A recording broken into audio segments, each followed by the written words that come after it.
After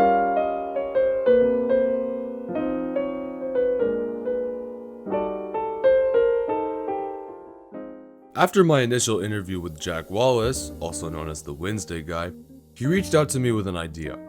After some thinking and a little bit of planning and time, we are excited to announce the introduction of a new series.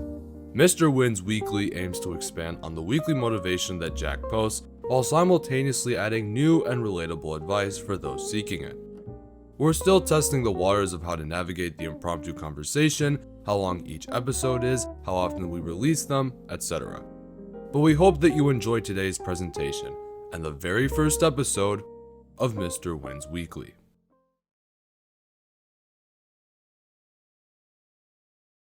So let's start off with the main man himself, Jack Wallace. How are you doing today? I'm great. I'm glad that we're starting this. This is awesome. So just kind of introduce what it is that you wanted to talk about.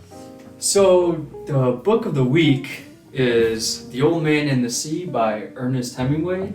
And each week I want to choose a book that I think has something interesting to say about life, say about the lose, something to say about the win, and how do you go from being, a lot of lose days to a lot of wins days. Nice. So. I actually have heard of Ernest Hemingway before. Has he written any other recognizable books? He's written a lot of poems, and so there's a lot of books, a lot of poems. This is actually probably one of his most recognizable ones because it won the Pulitzer Prize in 1957. So this is, and what I like about this book is that it's only like 80 pages long, so you can read it in like 2 hours, or so. Nice. So it's a nice short read, and if you're looking for something interesting to read, I definitely recommend doing the full thing. But I'm gonna give a little talk about it. Nice. Well, it's definitely good to know that your first book has a recognizable person behind it, so people know where to look. But to kind of start off, just kind of tell us what the book is about. Who are the characters? What's the plot, message, etc. Yeah. So what I like about this book is it really kind of leans on the simplicity of life. So it's about an old man he has no wife, he has no kids, he literally has nothing, no money, he barely has any food. He has to get food from some store. The guy just likes this guy and gives him food because he has no money to buy food, but he is a fisherman and that's the only thing he knows how to do. And so after 80 days of catching no fish, he decides to go out once again, further than anyone on this reef has gone before, and to catch the biggest fish he can find. And so it's about that journey of just this old man by himself going out to get a fish. Well, definitely a very meaningful plot behind it. But besides just the fact that this man hasn't caught any fish and he goes out to try and catch fish, what do you think is the larger meaning behind this journey for the old man? For the old man, it's just, as life itself is like, maybe you're not given a lot, but you're definitely given one thing. And so to me, it's about using that one thing, going as far as you can with it. Would you say that this book is one of Ernest Hemingway's best works or his most influential? Probably most influential. And there's a lot of, some people think it's about, has something to do with, God and Jesus, and some people are like, no, it's more about the simplicity of life. But to me, it's just, it's about an old man, just doing what he can with what he's got, which is very little. And, in life, that's all you can do sometimes. So you choose to take it at face value, though? Right, yes. All right.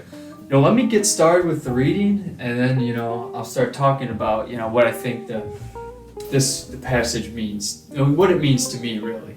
Yeah, so every week during an episode, Jack is going to read a page from the book, and a page that he thinks is the most influential. Am I correct? Yeah, the most significant, yeah. So why don't you get started with that? Yeah.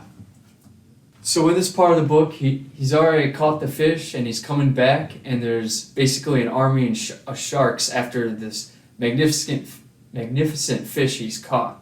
And so it starts with, the shark was not an accident.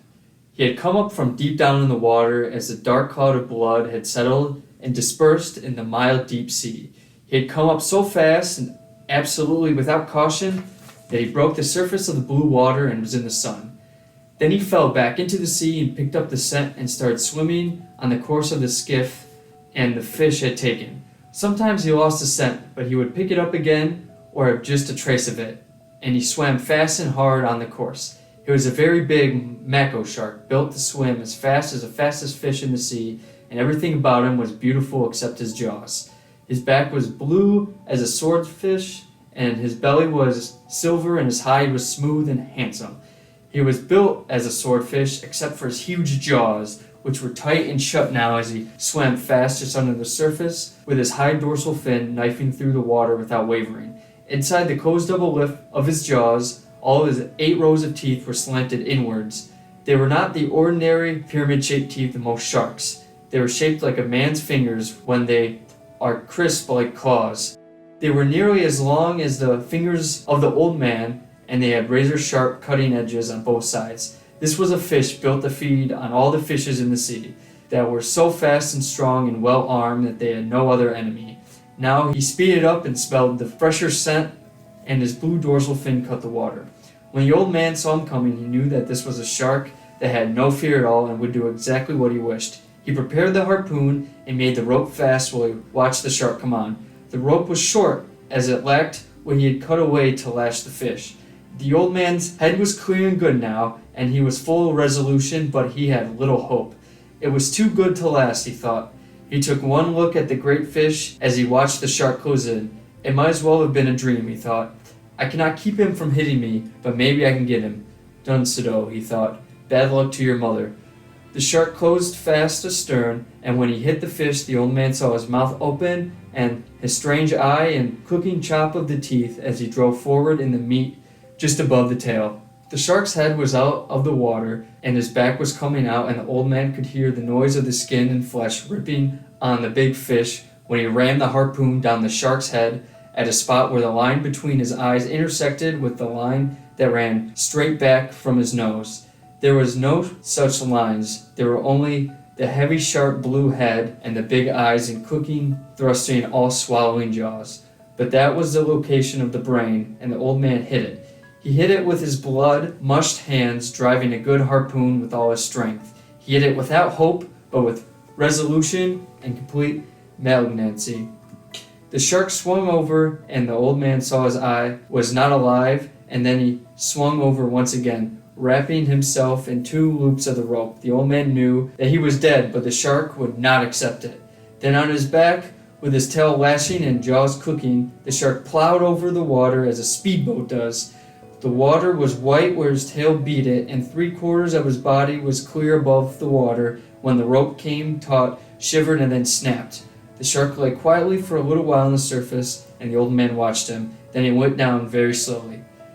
He took about 40 pounds, the old man said aloud. He took my harpoon too, and all the rope, he thought, and now my fish bleeds again, and there will be others. He did not like to look at the fish anymore, since he had been mutilated. When the fish had been hit, it was as though he himself were hit. But I killed the shark that hit my fish, he thought, and he was the biggest Dunsado I've ever seen, and God knows that I've seen big ones. It was too good to last, he thought. I wish it had been a dream now, and that I had never hooked the fish and was alone in bed on the newspapers. But man is not made for defeat, he said. A man can be destroyed, but not defeated. That's it. Wow, definitely a lot of imagery that I noticed from the experience of the man. A lot of similes comparing the shark to the sea, and just a lot that has happened in this short amount of time where he really proved himself in the face of such an adverse and difficult situation. What do you think that says about what people can take away from the book? Well, let me read that quote again really quick, which I love, by the way, is, man is not made for defeat. A man can be destroyed, but not defeated. And, when you're going through, maybe you'll have a lose month or a lose week or lose day. It's like, there's always going to be a shark coming after you. There's always going to be something, terrible, whether it be, a test. And, sometimes you're going to, fail a test. I know people fail a test, failed a class, maybe you've failed a semester, or maybe, your girlfriend breaks up with you, or, something like that just out of the blue happens. It's like, what can you do in that situation, especially when you feel alone and that you have nothing? It's like, you could be destroyed, but you're still there. You're still alive. You can still, even though it's a shark that's come to eat everything you have, you can still, attack it with everything you got. And that's what this, old man does. He's like, 75, and he's fighting. This is just the first shark. More sharks come, as he, says, like now because there's more blood coming out. So all the sharks from under the sea are gonna come, get his, huge fish. And he lost his harpoon. Like he doesn't have a weapon anymore.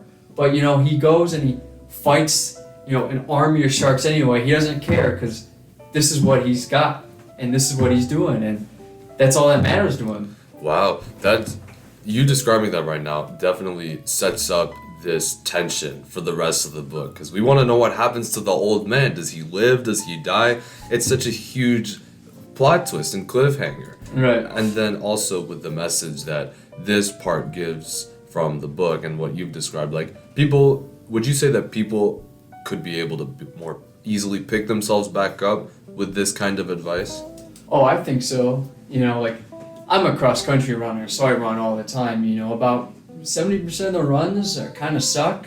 Like some of them, like 30% of runs are like, I like this run. 70% of runs, especially the hard ones, the long runs, like they're tough.